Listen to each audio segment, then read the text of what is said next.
developments in Ekurhuleni. We're expecting a vote for a new mayor. The city's multi-party coalition has nominated the DA's Tania Campbell, who was sacked recently in a motion of no confidence. Just a few minutes ago, we saw a new development with the EFF's Nkululeko Dunga withdrawing from election for a mayoral position there. Some say it's got to do with cracks in the relations between the ANC and EFF. Someone who's better placed to explain what's happened in the last 30 minutes or so is our reporter, Govan Whittles. Govan joins us live from that Ekurhuleni Council. So, Govan, first Dunga was in and then he's now out. Why? Well, he withdrew his nomination shortly after Jongizizwe Dlabiti, the chief whip of the ANC, decided to accept the nomination for the position of mayor of the city of Ekurhuleni. Right now they're voting and it's happening by secret ballot. Tembi, the Ekurhuleni Council had a few dramatic developments this morning.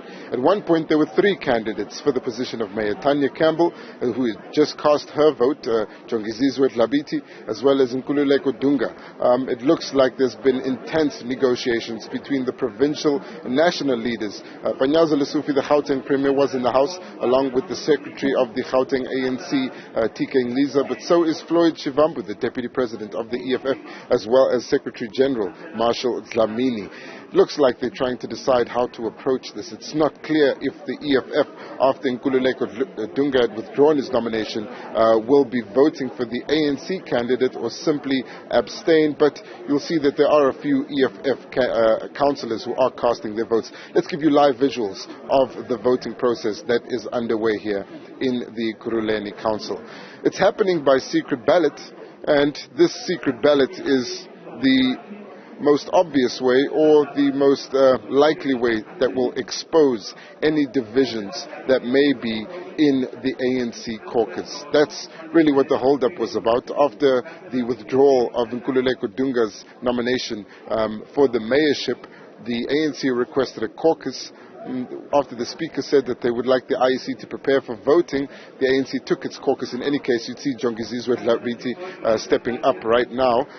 He's going to get the ballot and cast his vote pretty shortly. He's hoping to be the mayor of Ekurhuleni, his name raised by former mayor Mzwandile Masina, who withdrew his nomination for the position of mayorship.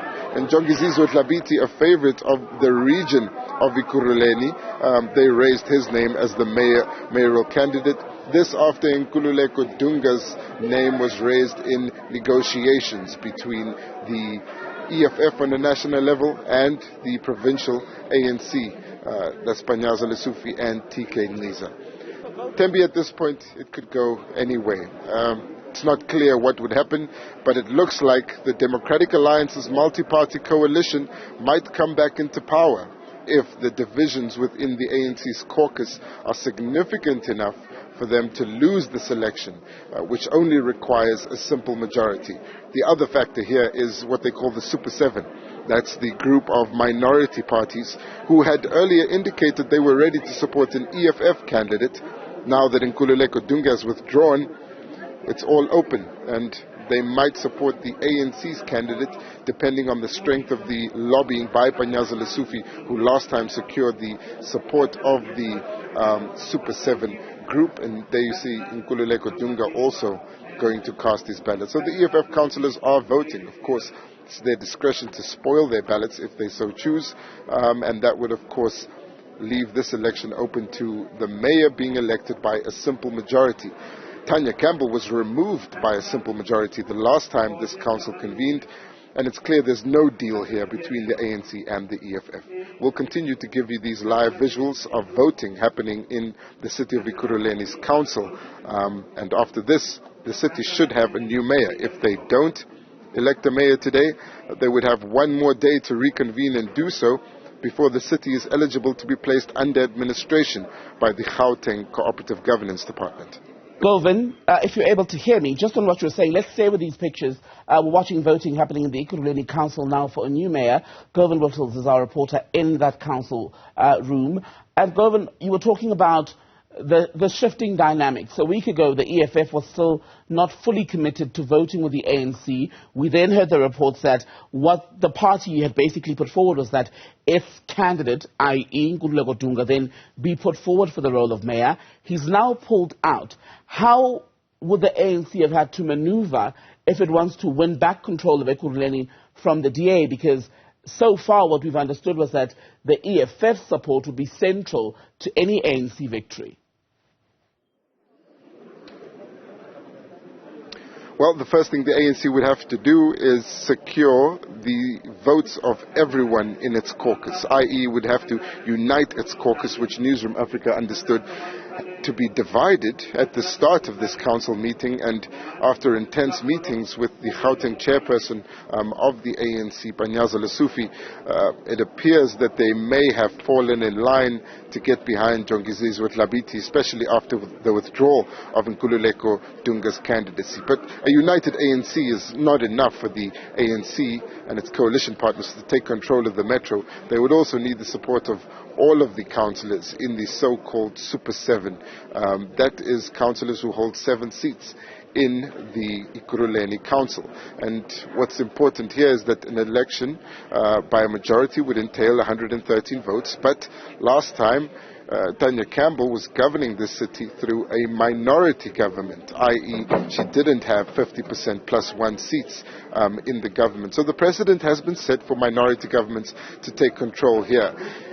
Exactly how the EFF votes and its decision in the secret ballot that's currently underway will determine which way this council goes. If the DA's multi-party coalition comes back into power, it would be because of a simple majority thanks to the assistance of the EFF. It's unlikely they'd get assistance from the so-called Super 7 minority parties, because we've understood them to have aligned to the ANC position and to be ready to go into government with an ANC coalition. The ANC's ties to the so-called Super 7 minority parties is much stronger than the Democratic Alliance and multi-party coalition's ties to them. And essentially the fact that this is a secret ballot leaves the door open for the EFF to decide the outcome without necessarily showing its hand to the public. Of course, the outcome of the votes is only read through the numbers tally.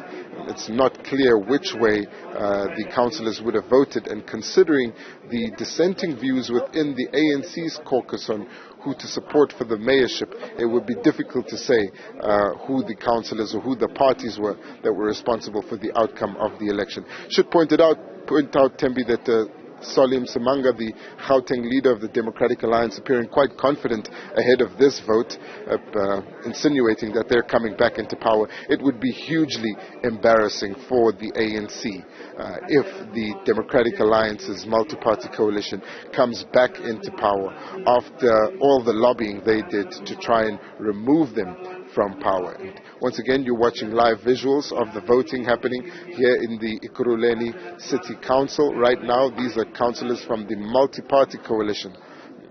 Voting is happening by alphabetical order, and they're calling 5 councillors at a time. They should take about 20 more minutes, and then we're expecting about 30 more minutes in an adjournment for the votes to be tallied. So after lunch, we might know who the new mayor is of Ekurhuleni, and by the looks of it, it might be through a simple majority. That means whoever gets the most votes wins, instead of an outright majority, which is 50% plus 1. Finally, Govan, explain the choice of Jongizizwe Tlhabiti versus, for instance, Mzwandile Masina, who's previously been an ANC mayor in Ekurhuleni and just last week said that he would not be the name put forward for mayor this time round. Well, Mzwandile Masina withdrew his candidature for mayor in the city of Ekurhuleni. We'll give you some visuals of Mzwandile Masina right now. He still holds that first chair in the ANC caucus's seating arrangements here in the city council. This is interesting because Newzroom Afrika understands that politically Mzwandile Masina is on the back foot. Not only did he withdraw his candidature for the mayorship of the city Ekurhuleni, but his nomination for Treasurer General, which was supported by a number of youth league branches in Ekurhuleni, didn't meet the threshold in the National Youth Task Team's meetings where his name was raised. So as of right now, we're waiting to see whether the national nomination tally at the end of this week, which closed yesterday, does reflect his name for the position of Treasurer General. It does appear that Pule Mabe far outperforming him, and that indicates that politically he seems to have lost significant amount of support. He certainly isn't as strong as he was before the Ekurhuleni conference of the ANC. Dr. Agaza being seen to have won that conference, but of course there was the matter of the 19 quarantine votes, which led to Mzwandile Masina returning as the regional chairperson of Ekurhuleni. Jongizizwe Dlabiti is the one that was spearheading the motion of no confidence against Tania Campbell. And remember, when we spoke to him on Newzroom Afrika, he indicated that they were lobbying other parties on the strength of their submissions on the service delivery in the city of Ekurhuleni, and not necessarily based on the lobbying of other parties through political means and for vote counting. It indicates that Jongizizwe Dlabiti, as the chief whip of the ANC caucus here in Ekurhuleni, has taken the reins in the Ekurhuleni Council. Mzwandile Masina is running the ANC in Ekurhuleni, but it also has the country's youngest chairperson, Moipone Mhlongo, youngest secretary of the region. The Ekurhuleni region, still the 6th largest region of the ANC in the country, trailing behind regions in provinces such as KwaZulu-Natal, Mpumalanga and the Eastern Cape, which have traditionally been known to be the largest regions, and last we checked, still ahead of the Tshwane region in terms of numbers, so still holding significant influence in the province of Gauteng. This is also the region that's seen a lot of intervention by the chairperson of the ANC, as well as its secretary, TK Mliza, in attempting to orchestrate the taking of power in the city of Ekurhuleni, which seems to be one of the objectives of the governing party, nationally that is, to try and take power back in the Gauteng metros and demonstrate their influence, but also build more solid relationships with coalition partners. We'll give you some footage of the minority parties' benches here at the Ekurhuleni Council as well. They're quite relaxed. I think the one thing that characterizes today's sitting compared to the ousting of Tania Campbell, as well as the failed sitting last time, is that there's much less confidence in the ANC benches, also much less confidence in the benches of the so-called Super 7 minority. It doesn't look like they're sure of the outcome here.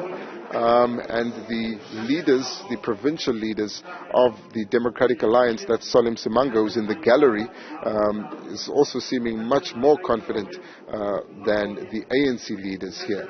We'll give you a final shot of the press gallery here. This is usually where we find the provincial leaders and some of the more national leaders of the other parties who come to negotiate with other parties, do the lobbying while the councillors are stuck in the session. This time, Panyazo Lesufi not in his seat, neither is Floyd Shivambu or Marshall Dlamini. Only Solim Samanga is out of shot there at the moment, unfortunately, seeming quite relaxed. And it does look like the DA's multi-party coalition may take power here. And of course, we'll remain here in the Ekurhuleni Council and bring you that breaking news as soon as we can.